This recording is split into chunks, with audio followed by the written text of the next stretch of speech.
இப்போ நம்ம art history brush tool use பண்ணி இந்த இமேஜ் பார்த்தீங்கன்னா நமக்கு இந்த ஃபேஸ் தெரியாது, யாரோட ஃபேஸ்ன்னு தெரியாது, ஏதோ ஒரு ஃபேஸ் இருக்குது அப்படிங்கிறத மட்டும் நம்ம ஐடென்டிஃபை பண்ணலாம். அது எப்படி நம்ம பண்ணுறதுன்னு பார்ப்போம். அதுக்கு பார்த்தீங்கன்னா art history brush tool use பண்ணிக்கலாம்.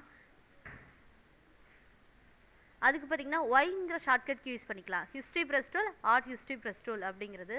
ஆர்ட் ஹிஸ்ட்ரி ப்ரஷ் டூலை நம்ம கிளிக் பண்ணிக்கிறோம். இப்போ இதில் பார்த்தீங்கன்னா உங்களுக்கு ப்ரெஷ்ஷோட சைஸ் உங்களுக்கு என்ன சைஸ் வேணும் அப்படிங்கிறது நம்ம செலக்ட் பண்ணிக்கலாம். ஹார்ட்னஸ் இதெல்லாம் நம்ம ஏற்கனவே பார்த்துருக்கோம், ப்ரஷ் டூல் பார்க்கும் போதே பார்த்துருக்கோம். இதில் பார்த்தீங்கன்னா இதோட ஒப்பாசிட்டி எனக்கு எவ்வளோ இருக்கணும் அப்படிங்கிறது தகுந்த மாதிரி நம்ம ஒப்பாசிட்டி கொடுத்துக்கலாம். ஸ்டைலும் நம்ம கொடுக்குறோம்னா அந்த ஸ்டைலுக்கு தகுந்த மாதிரி நமக்கு சேஞ்சஸ் ஆகும்.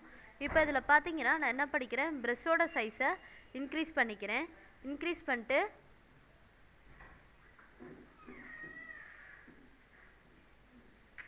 Art history brush tool use பண்ணி இவங்களோட ஃபேஸ் பார்த்தீங்கன்னா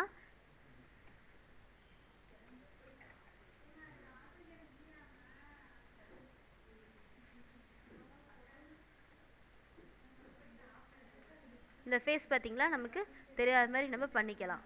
இதே பார்த்தீங்கன்னா இப்போ நம்ம இது பண்ணிட்டோம், இந்த சேஞ்சஸ்லாம் எனக்கு வேணாம் அப்படின்னா ஹிஸ்ட்ரி ப்ரஷ் டூல் யூஸ் பண்ணி நம்ம என்ன பண்ணிக்கலாம், இந்த சேஞ்சஸ் எல்லாமே ரிமூவ் பண்ணிக்கலாம்.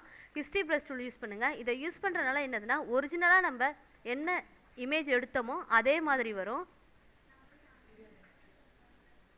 இதில் நம்ம என்னென்ன சேஞ்சஸ் செஞ்சுருக்கோமோ அந்த சேஞ்சஸ் எல்லாமே நமக்கு